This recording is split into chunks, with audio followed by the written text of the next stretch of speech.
Buat kalian yang udah pernah nonton review manga One Punch Man Season 3 di channel lain, tidak dianjurkan untuk menonton video ini. Karena video ini dibuat untuk project review manga One Punch Man lanjutan dari Season 2 sampai manga terbaru. Dan mungkin penjabarannya sedikit lebih detail dari channel lainnya. Tapi jika kalian belum pernah nonton dan pengen dapat review dengan gaya penyampaian yang simple, nyaman, dan mungkin mudah dipahami, silahkan tonton video ini sampai habis. Oh iya, jangan lupa pas nonton pakai headset, earphone, atau sejenisnya ya guys, biar feel-nya lebih dapat. Thank you.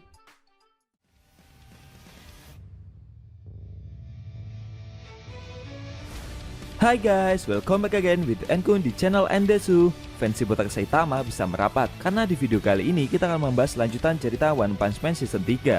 Setelah Saitama dan kawan-kawan berebut makan malam bersama di dalam apartemen si botak. Lebih tepatnya kita akan mereview manga One Punch Man chapter 90 versi Read OPM atau versi manga stream. Dan buat kalian yang belum lihat review chapter sebelumnya bisa klik link di pojok kanan atas video ini ya. Nah, di chapter 90 ini petualangan Garo kembali berlanjut. Setelah selamat dari kematian, dia kembali ke markas asosiasi monster untuk menyelamatkan Tareo. Di sisi lain, para pahlawan telah berkumpul dan membuat strategi untuk mempersiapkan misi penyelamatan ke markas asosiasi monster. Penasaran? Oke, langsung aja kita bahas. Let's go!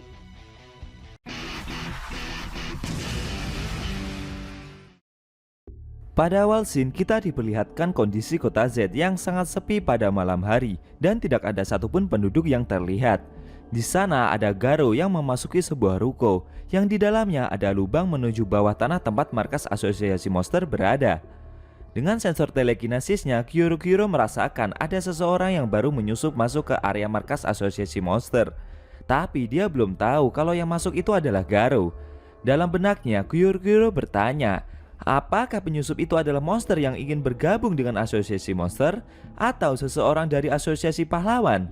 Mengingat sekarang ini adalah detik-detik pertempuran besar akan segera terjadi. Setelah itu, Gyoro menyuruh beberapa monster yang ada di aula untuk mengecek penyusup tersebut. Jika itu adalah monster, mereka diminta untuk mengantarkannya menghadap Gyoro. Namun jika itu bukan monster, mereka boleh memperlakukannya sesuka hati. Perlahan malam telah menghilang, berganti pagi dengan sinar mataharinya yang begitu terang. Kali ini diperlihatkan apartemen Saitama. Di sana Saitama sedang berusaha membangunkan King yang kemarin malam pingsan saat berebut nabe dan malah bablas tertidur. Setelah Saitama membangunkan cukup lama, akhirnya King terbangun. Sayangnya dia tidak ingat apa yang telah terjadi dan kenapa bajunya jadi kotor. King bertanya kepada si botak, di mana orang-orang lainnya yang kemarin malam ikut kumpul bareng? Saitama bercerita jika dia telah mengusir mereka semua setelah selesai makan malam bersama. Sedangkan Geno sedang diperbaiki. Saat mau pulang, King dimintai tolong juga sama si botak untuk membawakan sampah rumahnya ke pinggir jalanan kota. Singkat cerita, akhirnya King keluar dari apartemen milik si botak dan berjalan pulang. Saat berjalan menyusuri ruko-ruko yang berada di kota Z, King bertanya-tanya dalam hati. Katanya di kota Z banyak monster bermunculan. Tapi selama lalu lalang di kota ini, dia sama sekali tidak pernah bertemu dengan monster satupun. King menduga mungkin saja para monster itu kabur karena ada Saitama yang tinggal di kota Z. Atau mungkin jangan-jangan para monster itu bersarang di bawah tanah. Saat berjalan melewati ruko sepi tersebut, King sebenarnya juga melewati salah satu pintu masuk tempat Garo memasuki markas asosiasi monster kemarin malam. Sayangnya King tidak menyadari akan hal itu. Sesampainya di depan apartemennya, King terkejut karena di sana ada dua staf asosiasi pahlawan yang telah lama menunggunya. Para staf itu mencari King karena mereka tidak bisa menghubunginya sejak kemarin malam. King memberitahu mereka semua jika dia habis dari kota Z dan alat komunikasinya juga rusak saat pertempurannya melawan Mukadejoro kemarin.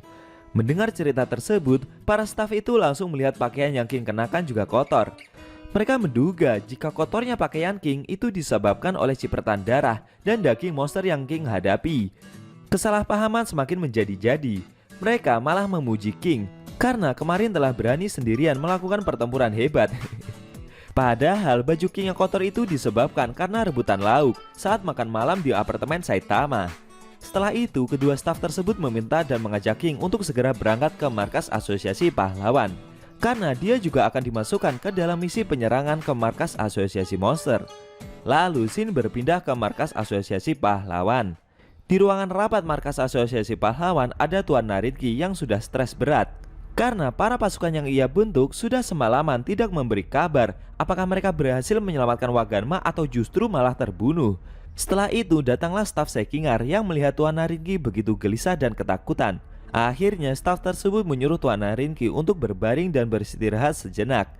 Sekingar menambahkan jika asosiasi pahlawan pasti akan segera menyelamatkan anaknya yang sedang disandra. Namun dengan pikiran yang sudah tidak sehat dan penuh gelisah itu, Tuan Narinki mulai merasa ragu jika para pahlawan bisa menang melawan para monster. Mengingat Metal Bat saja yang salah satu pahlawan kelas S tidak mampu berbuat banyak. Perlahan dengan wajah yang penuh gelisah dan ketakutan itu, Tuan Narinki mendekati dan memohon kepada staf Sekingar agar anaknya bisa diselamatkan. Dia bahkan menambahkan akan memberikan semua harta kekayaannya asal anaknya bisa selamat. Akan tetapi, tiba-tiba ada beberapa orang yang masuk ke ruangan rapat dan menyanggah perkataan dari konglomerat tersebut. Ternyata mereka adalah para pahlawan kelas S yang telah berkumpul dan mempersiapkan penyerangan ke markas asosiasi monster. Para pahlawan kelas S itu ada Super Alloy Darkshine, Child Emperor, Atomic Samurai, Tatsumaki, Big God, Flashy Flash, Puri-Puri Prisoner, dan Zombie Man. Sambil percaya diri, Flashy Flash berkata jika orang yang melakukan sesuatu demi uang adalah orang yang lemah. Darkshine sependapat dengan apa yang pahlawan berponi itu katakan. Sedangkan Tatsumaki seperti biasa, dengan sombongnya meminta yang lain untuk menyerahkan masalah yang terberat kepada dirinya saja. Atomic Samurai berpendapat jika misi kali ini berfokus untuk menyelamatkan Sandra saja. Zombie Man saat ini kebetulan suasana hatinya sedang tidak bagus setelah bertemu dengan Dr. Genus. Dia ingin melampiaskan amarahnya itu untuk menghancurkan asosiasi monster. Puri-Puri Prisoner berkata jika dia memiliki misi personal, yaitu ingin menyelamatkan narapidana yang diculik beberapa waktu lalu. Sambil menjelati permennya itu, Child Emperor memberitahu mereka semua jika dia telah menemukan lokasi markas musuh dengan akurat. Sisanya tinggal menunggu kedatangan King dan pahlawan pendukung saja. Para pahlawan juga memberitahu Tuan Narinki akan menyelamatkan anaknya dan menyerbu markas asosiasi monster siang ini. Setelah itu mereka duduk di kursinya masing-masing untuk segera memulai rapat sebelum penyerangan dimulai. Beberapa saat setelah itu, ke-8 pahlawan kelas S bersama staf Sekingar memulai rapat tersebut. Child Emperor membagikan peta lokasi dari markas asosiasi monster kepada 8 pahlawan kelas S yang ada. Dia juga menjelaskan jika mereka akan menyerang dan masuk secara bersamaan dari berbagai pintu masuk ke markas asosiasi monster. Darkseid bertanya kepada Child Emperor, kenapa harus berpencar? Padahal para pahlawan sekarang saja sudah berkumpul. Child Emperor menjelaskan akan sangat berbahaya jika para pahlawan kalah di tempat yang sama, dan pastinya para monster bisa menduga akan hal itu. Lalu bocah jinus tersebut membagikan alat komunikasi sekaligus sebagai pelacak berbentuk logam lingkaran kecil. Child Emperor meminta yang lainnya untuk tidak terlalu berlama-lama terlibat dalam pertempuran karena yang terpenting Sandra bisa segera ditemukan. Untuk pahlawan pendukung akan diposisikan di luar markas. Mereka akan menghadapi monster-monster yang kabur dan keluar dari markas asosiasi monster. Karena akan semakin merepotkan jika ada banyak monster yang menyerbu ke rumah penduduk sekitar. Staf Sekingar menambahkan jika untuk pahlawan pendukung dia telah mengumpulkan mereka. Pahlawan dari kelas C sampai kelas A yang sekiranya bisa ikut bertarung, setidaknya mereka bisa menghadapi monster dengan level bencana harimau. Namun tiba-tiba Tatsumaki menyanggah omongan dari staf tersebut dan bertanya, apakah adiknya Fubuki juga diikutkan ke dalam misi kali ini? Staf Sekingar menjawab jika dia berencana mengikutkannya ke dalam misi karena Fubuki adalah salah satu pahlawan handal. Akan tetapi Tatsumaki langsung menolak dan melarang Sekingar untuk mengajak adiknya tersebut karena menurutnya Tatsumaki seorang saja sudah cukup dalam misi ini. Selain itu dia takut kalau adiknya dalam bahaya. Dengan wajah sinisnya itu, Tatsumaki memaksa Sekingar untuk mengurungkan niatnya tersebut memasukkan Fubuki ke dalam misi. Dan akhirnya staf Sekingar terpaksa menuruti perkataan dari Tatsumaki. Setelah itu scene berpindah lagi. Kali ini diperlihatkan Waganma dan Tareo yang berada di dalam sel tahanan markas asosiasi monster. Tidak lama setelah itu datanglah monster Kirisakingu. Dia datang untuk menjemput Tareo. Waganma tidak terima. Kenapa cuma Tareo saja yang dibebaskan? Tapi monster tersebut menjawab kalau dia tidak berniat untuk membebaskan bocah itu karena dia hanya ingin membawa Tareo ke kamar pribadi dan menjadikannya sebagai teman bermain. Si Tareo menangis dan dipaksa keluar dari dalam sel tahanan. Sebelum membawa pergi Tareo, monster Kirisakingu bercerita jika para pahlawan yang datang cuma berniat menyelamatkan Waganma saja, karena mereka tidak tahu jika Tareo juga ikut disandra. Mendengar penjelasan barusan, Tareo yang awalnya berteriak dan panik jadi terdiam ketakutan. Bagaimana nasib dari bocah itu? Sayangnya Shin harus berpindah sebentar, di mana ada 3 monster dengan level bencana harimau, suruhan Gyuro-Gyuro tadi yang mengecek lokasi seseorang yang menyusup ke markas asosiasi monster. Ternyata sudah ada beberapa monster yang mendatangi lokasi dari penyusupan tersebut. Namun tidak ada satupun dari mereka yang kembali dengan selamat. Saat ketiga monster yang memberikan bantuan telah sampai di lokasi itu, yang mereka lihat hanyalah beberapa monster yang telah mati dengan keadaan yang sangat mengenaskan. Para monster itu sempat menduga jika yang mengalahkan itu adalah para pahlawan.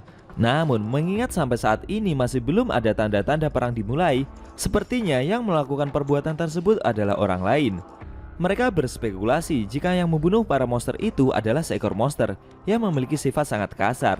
Mengingat monster seperti Kirisakingu juga tidak segan-segan dalam membunuh sesama rekan monster lainnya.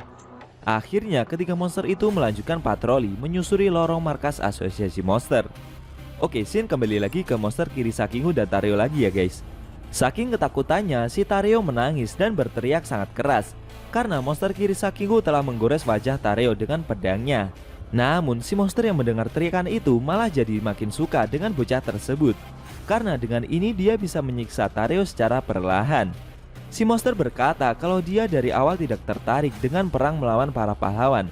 Bahkan jika dunia ini akhirnya dikuasai oleh para monster, dia tidak keberatan, asalkan dia selalu bisa menikmati sensasi membunuh orang lain dengan cara menyiksanya terlebih dahulu. Lalu monster Kirisakingu melanjutkan menyiksa Tareo. Kali ini dia ingin memotong lidah si bocah terlebih dahulu secara perlahan. Akan tetapi tiba-tiba muncul seseorang yang masuk ke ruangan tersebut dengan menghancurkan tembok di sebelahnya. Ternyata itu adalah Garo yang datang untuk menyelamatkan Tareo.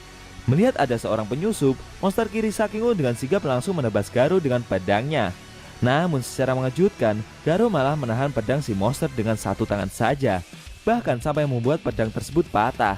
Lalu dengan ilmu bela dirinya, Garo menghancurkan kepala dan tubuh si monster secara bersamaan. Tareo menangis melihat dia telah diselamatkan. Sedangkan Garo yang telah berhasil mengalahkan monster Kirisakingu mengajaknya untuk segera keluar dari markas ini, karena jika tertangkap lagi maka bisa dipastikan kematian akan menghampirinya. Saat berjalan menyusuri lorong, Tareo bertanya kepada Garo, kenapa dia bisa tahu tempat dari markas asosiasi monster? Garo menjawab kalau dia bisa tahu karena dia adalah seorang monster. Namun secara mengejutkan ada 2 monster yang kebetulan berpatroli di lorong tersebut dan memergoki mereka dari belakang. Tanpa pikir panjang, kedua monster itu langsung menyerang Garo. Akan tetapi dengan cepat Garo berhasil membereskan mereka semua. Setelah itu secara tak terduga Garo malah memakan beberapa potongan tubuh dari kedua jasad monster yang dia kalahkan barusan. Sambil ketakutan, Tareo menasihati Garo yang masih memakan potongan tubuh itu. Jika makan sembarangan nanti dia bisa sakit perut. Namun Garo berkata jika apa saja akan dia makan, yang terpenting bisa dicerna untuk menambah sumber energi. Garo menambahkan kalau Tareo ingin keluar dari tempat ini lebih baik ikut dengannya saja. Lalu mereka berdua melanjutkan perjalanan. Kali ini mereka berlari menyusuri lorong-lorong yang begitu panjang. Si Tareo mengeluh kepada Garo karena dia tidak bisa berlari secepat pemburu pahlawan itu. Tareo juga sempat menyarankan Garo untuk beristirahat sejenak. Namun Garo menolaknya karena posisi dari mereka berdua sejak awal sudah diketahui oleh musuh. Jika berhenti maka akan banyak monster yang akan datang untuk menyerang mereka. Namun tiba-tiba Tareo malah berhenti berlari. Sambil ketakutan dia memberitahu Garo jika masih ada satu orang lagi yang diculik oleh asosiasi monster. Tareo yang mulai menangis itu meminta Garo untuk menyelamatkan bocah itu juga. Mendengar hal tersebut, Garo berhenti berlari, lalu menoleh ke belakang dan berkata kalau sepertinya Tareo salah paham dengan keadaannya, karena Garo datang bukan bermaksud untuk menyelamatkannya. Akan tetapi, tiba-tiba raut wajah Garo mulai berubah. Dia terkejut dengan seekor monster hitam berukuran raksasa yang berada tepat di belakang Tareo.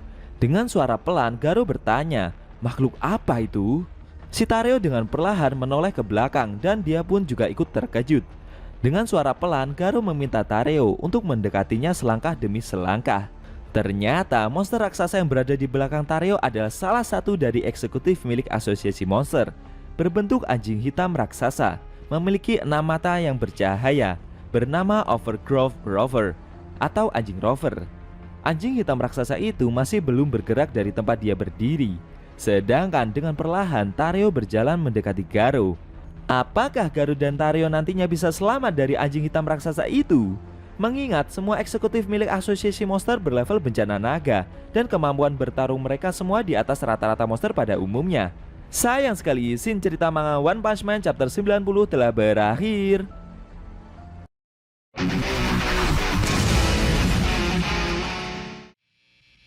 Nah, itu tadi review cerita manga One Punch Man chapter 90 yang ending scene-nya memperlihatkan Garo dan Tario yang mencoba kabur dari markas asosiasi monster. Namun dalam perjalanannya mereka berdua malah bertemu dengan monster Overgrown Rover, salah satu dari eksekutif asosiasi monster. Bagaimana menurut kamu? Jangan lupa tinggalkan komentar kalian ya. Klik subscribe lalu tekan loncengnya juga ya guys. Ingat tekan lonceng biar kalian langsung dapat notifikasi jika kita upload video terbaru.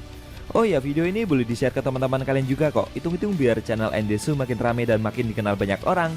Kalau mau nonton review sebelum atau selanjutnya bisa klik link di deskripsi. Linknya udah Mimin taruh di sana kok. Buat kalian yang punya Instagram, jangan lupa follow IG Mimin juga ya guys, oke? Tekan like kalau suka sama video ini dan dislike kalau nggak suka. Jika ada kata-kata dari Enkun yang kurang pas, Enkun mohon maaf dan sampai bertemu di video review manga One Punch Man Season 3 selanjutnya.